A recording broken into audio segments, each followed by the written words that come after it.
Ito na ang mabibilis na balita. Patay ang isang babae matapos masunog ang ilang bahay sa Arellano Street sa Barangay Bagong Barrio, Caloocan. Mag-alas 4 ng madaling araw kanina nang sumiklab ang sunog sa lugar. Nailigtas naman ang isang batang lalaki na natrap sa isa pang bahay. Batay sa investigasyon, napabaya ang kandila ang sanhi ng apoy dahil ilang buwan na raw walang kuryente sa lugar. Tinatayang nasa 200,000 pesos ang halaga ng pinsala. Nasunog ang ikatlong palapag ng isang bahay sa Barangay Bagong Silangan sa Quezon City bandang alas 10 kagabi. Nakalabas naman ng bahay ang mga nakatira. Roon, tumanggi sila magbigay ng pahayag. Iniimbestigahan pa ng Bureau of Fire Protection ang sanhi ng apoy at kabuoang halaga ng pinsala. Napula ang sunog matapos ang halos isang oras.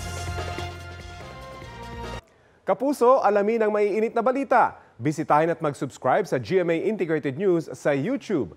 Sa mga kapuso abroad, samahan nyo kami sa GMA Pinoy TV at sa www.gmanews.tv.